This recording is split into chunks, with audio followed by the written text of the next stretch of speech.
So let's begin. Today we'll do 24.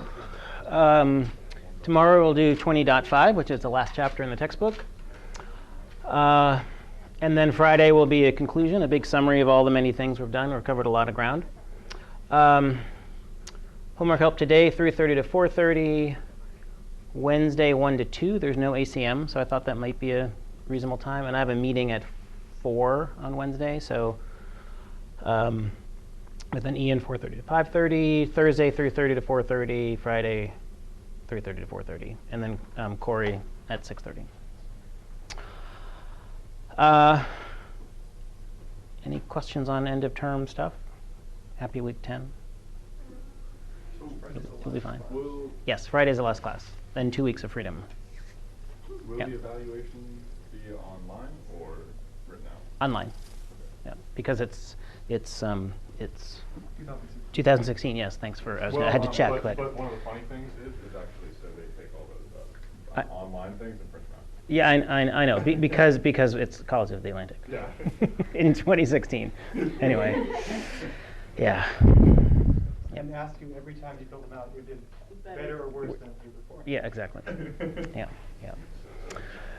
Because it's College of the Atlantic, I guess. Anyway, I'll say a little bit more about that in class on Friday, but yeah, they'll be online.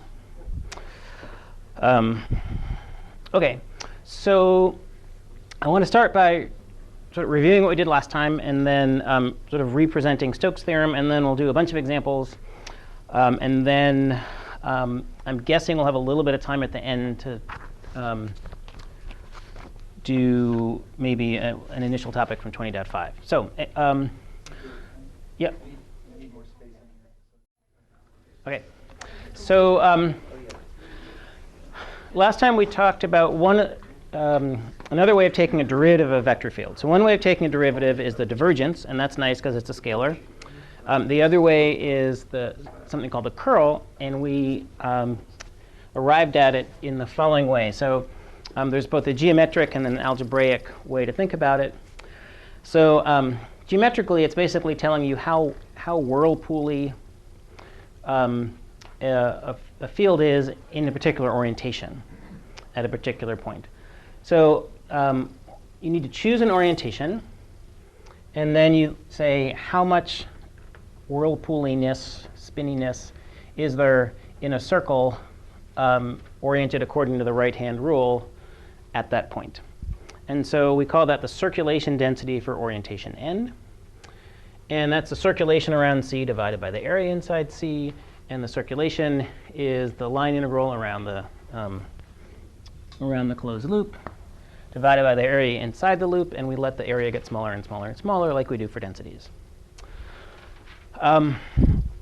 So then notice there's still some choice here in that you can sort of get to choose an n direction when you're thinking about a circulation.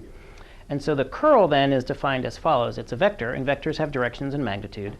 And the direction of curl is the orientation in which the circulation is the largest. And the magnitude of the curl is that largest circulation. So that's a way to think about what the curl tells us. And in terms of how to calculate it, it turns out to be this formula. So which is best remembered, if you remember it at all, as a 3x3 determinant constructed this way. So I, that, minus j, this minus this, plus k, this minus that. And that can help you sort of see the pattern, even if you haven't seen determinants before. And then you can calculate this, and this turns out to be a vector field which has these properties. And we sort of have derived that a little bit before, just in the sort of two-dimensional case when we're doing Green's theorem.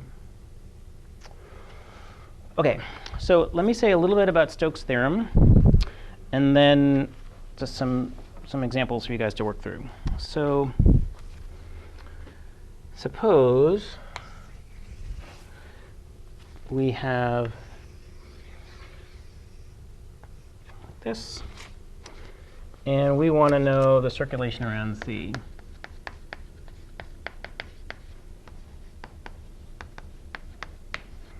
And so we know that that is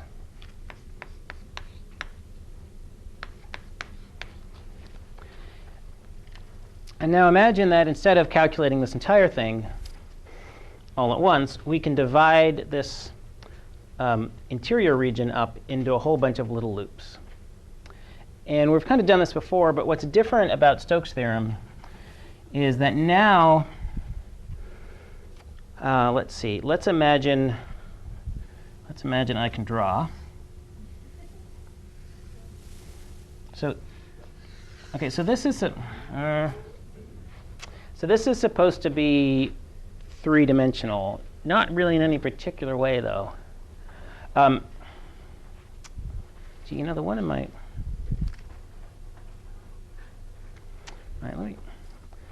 the one in my notes actually looks slightly three-dimensional. So I'm trying to imagine that this is some sort of there's sort of like a ridge here. So this is kind of like bulging out. And so you could calculate the circulation around this surface. Or, again, I'm sort of picturing like a mountain that's bulging out of a field or something. You could, I should do this in terms of squares.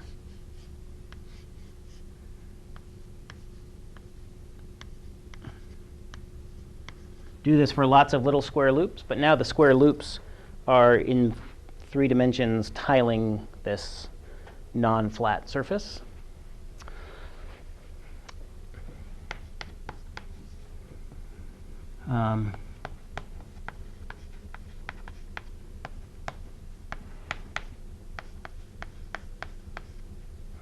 And so the total circulation would just be the sum of the circulation around all of these loops. And the picture there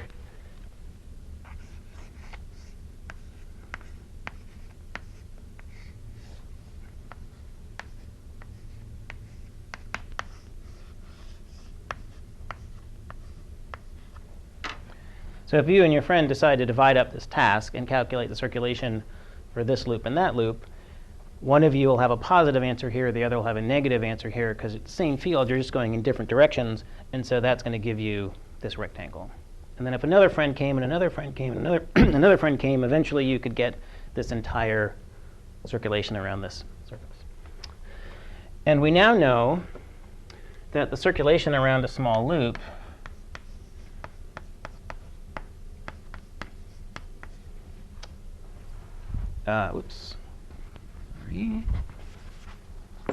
is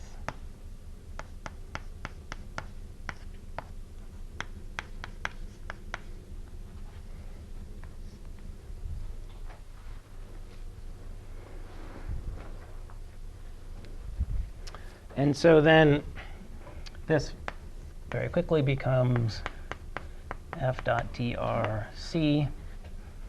So this is going to be C, this is going to be S, some surface.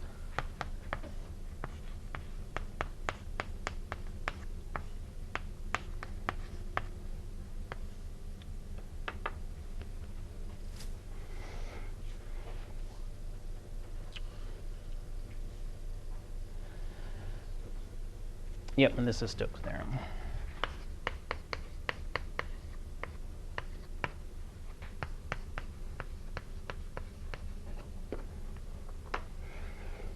And web work at least consistently misplaces this apostrophe. There's nothing I can do about it. So anyway. Because it's Stokes. Stokes was the guy with the theorem, not Stoke. All right. So let me say just one or two things about this, and then we'll launch into some practice. So this is, again, another example of a fundamental theorem of calculus. We have an integral in 2 dimensions, and if that integral happens to be the integral of a particular type of derivative, we can turn that into an integral in 1 less dimension. That's sort of the standard way these things go. The curl is a vector field, and we need to dot it into the area with some appropriate orientation. So this is basically saying the curl flux through this. And I'm not expecting that phrase to have a lot of meaning yet, but it's a cool phrase, I think. Curl flux, that's pretty fun. And we'll see, this will be easier to visualize once you do one or two examples. But the thing to note is that this is a vector. You need to think about the orientation there.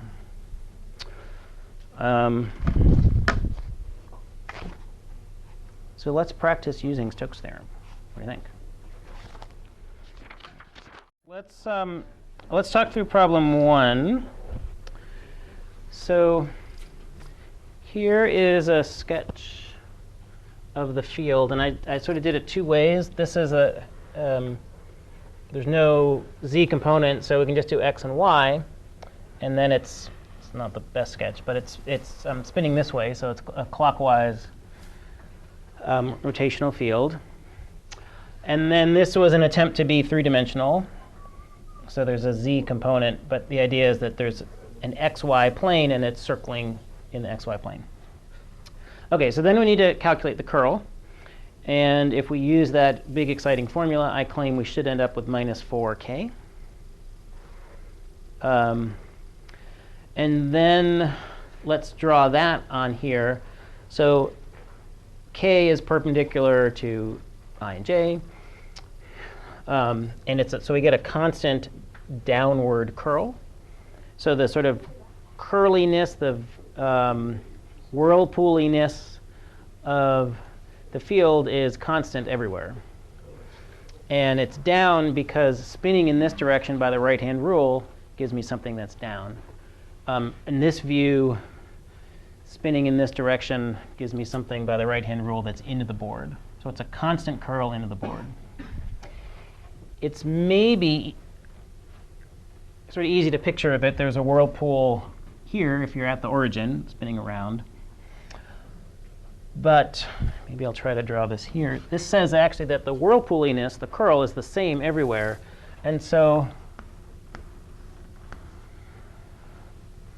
a way to picture this is, suppose you're here, and you put one of those little curl tester devices, which I forgot to bring to class again, and I even wrote a note to myself, bring curl tester. But I also wrote a note to myself to bring chalk, and I did remember to bring chalk, so 50%. But if we put a little paddle wheel in here, it would spin because there's more force here than there. The water or wind is stronger here than it is there. And which way does it spin? It spins this way. And which way is this type of spinning? It's sure enough into the board. So there's a constant whirlpooliness everywhere in this field. And OK, so then Stokes theorem. So if we want to know the circulation, that says we can replace the circulation integral with a flux integral of curl. So this is a curl flux. So the curl is always downward. So here we have, what's the first one? A circle in the yz plane. So a circle in the yz plane, that's oriented this way. So how much, there is I think a campus tour happening. They usually don't come by here. Maybe other parts of campus are closed. More interesting parts of campus are closed today or something. I don't know. They want to experience week 10. Yeah, I guess. I don't know. So if you orient a plane this way, how much curl flux are you going to capture? 0. 0, right? No butterflies are flying through. So this one is 0. OK. OK. If we orient the circle this way, we're going to catch a lot of butterflies. In fact, that would be the best orientation if you were in the business of butterfly catching or curl catching in this case. And the field is counterclockwise when viewed from above. So that's actually going to be this orientation, I think. Is that what I said? Did I say that right? Counterclockwise when viewed from above. Yep. So minus signs are sort of always a little bit of a headache for this stuff. So you can see that this is going to be negative because the field and your path are in opposite directions. How else could you see that? If we have a path oriented this, I don't know why that was so hard. If we have a path oriented this way, then the orientation, what am I trying to say?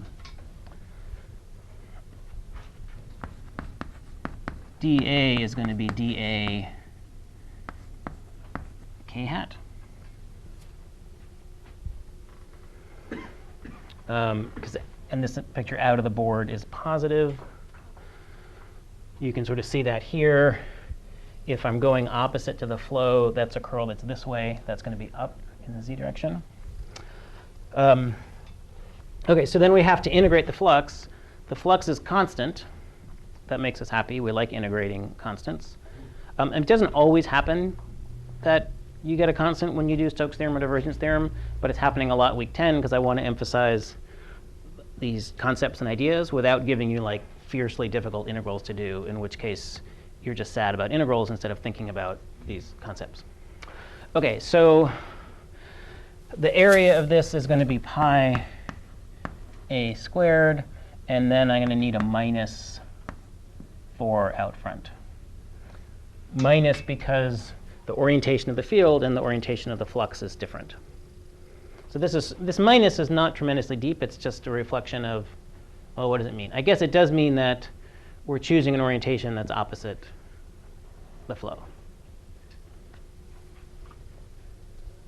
How do people feel about that? OK, so this example was like kind of two-dimensional because the vector field was essentially planar. Let's jump up one level of complexity and do a fully three-dimensional vector field. So that'll be problem 2. It'll be pretty similar to this, though. So give that one a shot and try number 3 as well, and we'll talk through those two. OK. So we're handed this field, and we need to calculate its curl. So here I am doing that eventually correctly, and we get 3i plus j plus 5k. So this is telling me that there's a constant whirlpooliness, because this is constant. It doesn't depend on x, y, or z. But that the orientation of the whirlpooliness is, well, in this direction. It's not along the x, y, or z direction. So then, to use Stokes theorem, we're looking at a circle, radius 2, in the counterclockwise direction. So this is a top view. And this is my attempt at a three-dimensional view. So it's going counterclockwise, and it's shifted up 1. So it's floating in the air. And so then we want to ask, we've got this field. Could be butterflies, but in this case it happens to be curl. And we want to know how much of the curl is flowing through the surface. And so we've broken the curl down into 3 parts. These two are like horizontal and vertical, like side to side. They're not going to flow through this at all. So it's only the z part of the curl, or the z part of the butterfly velocity, that's going to flow through this circle. So you could just jump right away to here. Or if you want to sort of see how the vector machinery works out, you can say, all right, so when we do a flux integral, and this is a flux integral, we need to choose an orientation for the surface. We want to know how much of the given field, whatever it is flowing through the surface. So we need to describe the surface with a vector. And the convention is that we choose this normal vector n. Well, OK, so it's perpendicular to the surface. But then we have a choice. Should it be up? Should it be down? And in this context, we use the right-hand rule to say if this is arising from a loop, we will choose, it's maybe easier to see here. We will choose the direction for the normal vector to be out of the board, which is, in this case, positive. So this just means that here I am, I'm looking at how many butterflies are flowing through here, and I have to decide, do I want this way to be positive or this way to be positive? And we've decided that this way is going to be positive.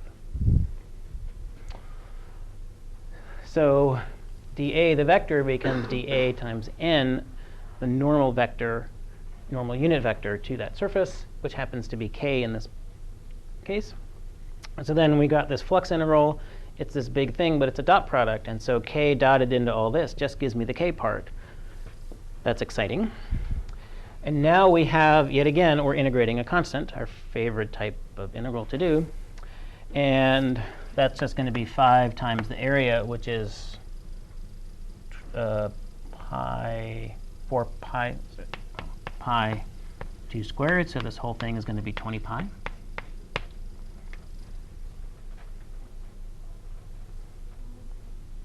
Does that make?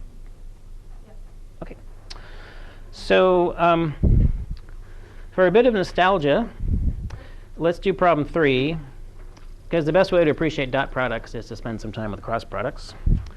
So do problem 3, and then start talking yourself through problem 4.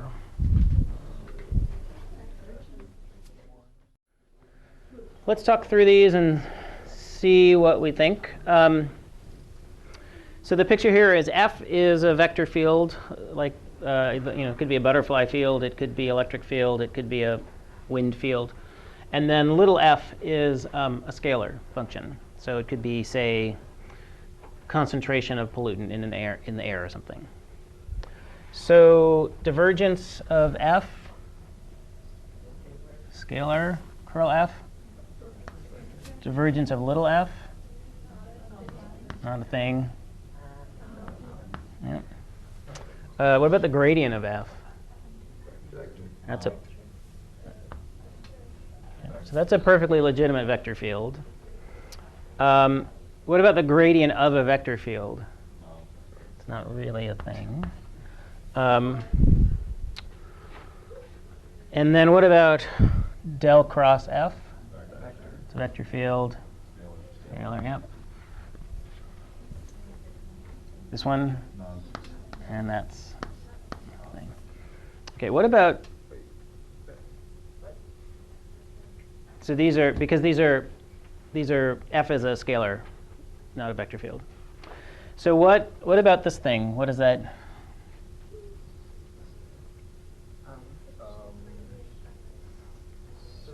It's just scalar. So you start with the scalar field, you turn it into a vector field by taking its gradient. Divergence of that is going to give you a scalar. This is a vector. And a scalar, yep. Yep. So we start with a scalar function. We take its gradient. We have a vector field. And then we can find the curl of a vector field, no problem. Although I'm going to, just for later on, I'm going to put an asterisk here for a reason you'll see. Yeah, so curl is a vector. And then you can take the divergence of a vector field, and divergence gives you a scalar.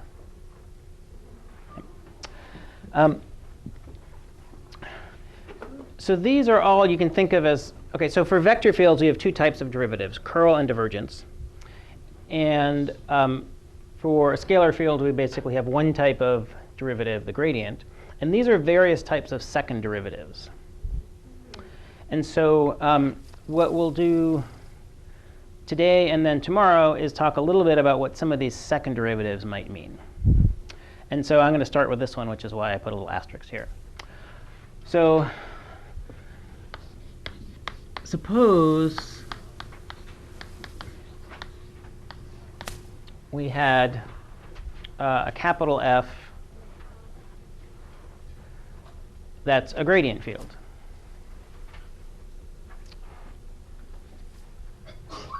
Bless you.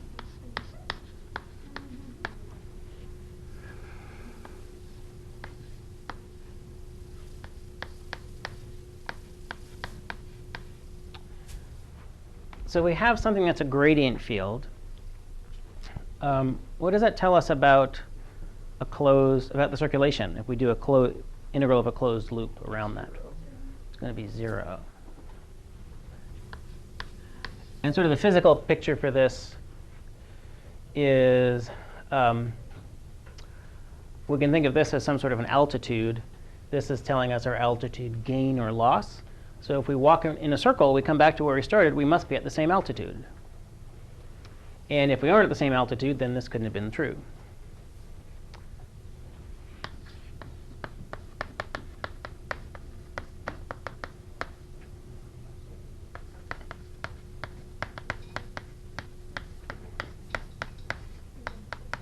And this is true for any circular path you choose, and any starting point, which is sort of the same as an end point. Right? So like I could do an experiment. Hey, if I'm on the side of a mountain, you know, I could walk in a circle and say, gee, my altitude hasn't changed. Or I could start here and I could walk in a more complicated path. I could do a little figure 8. And I could say, gee, my path hasn't changed. And then I could say, gee, I wonder if this point has the same property. I'm going to go over here. And I could walk in a little circle, and I could say, gee, my altitude hasn't changed. So the point is that this is true for all starting points and for all paths. So if that's true, what's the circulation density of this field? 0. Yep.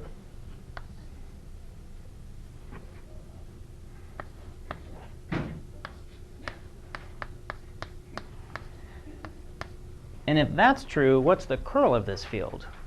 0, because curl is a circulation density.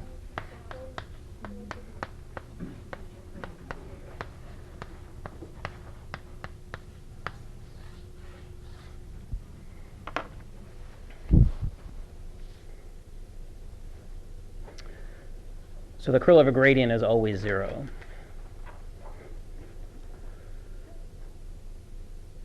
And there's probably some sort of obvious fine print, like the gradient needs to be defined, the function needs to be defined.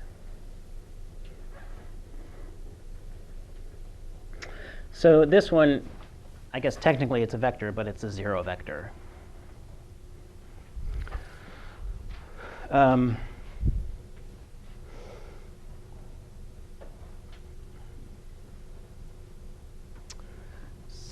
So maybe let me just sort of write another sort of version of this. So if del plus f equals 0,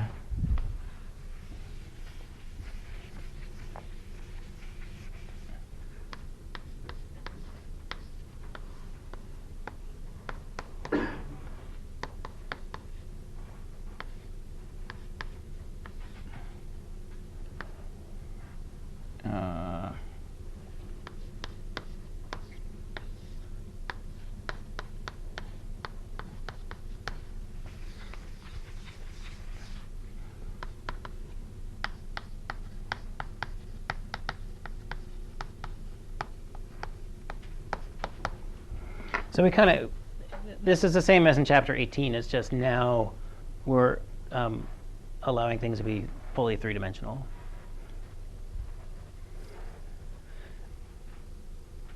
So before there was something I called the curl, but I said actually it's the scalar curl. So now we have the full-on vector curl. So if a field is curl-less or irrotational, it has 0 circulation everywhere. Its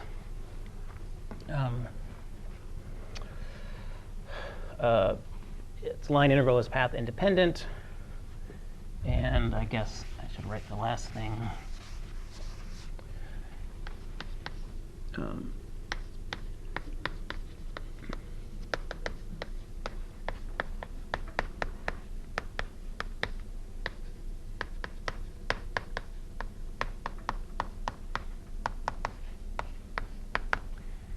And there's some scalar function, this is called a potential.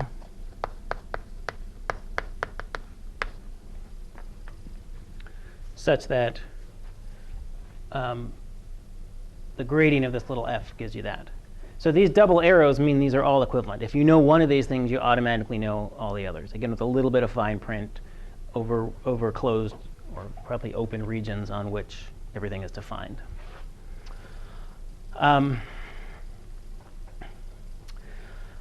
So these are nice fields like electric fields.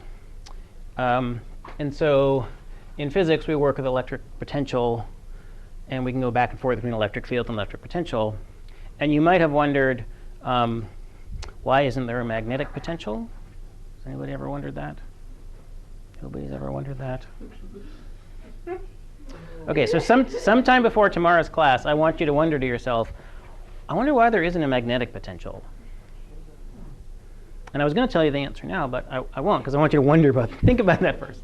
So so next time, we'll think a little bit more about some of these, and we'll kind of review and recapitulate Chapter 20, and I'll make a couple more connections to electricity and magnetism.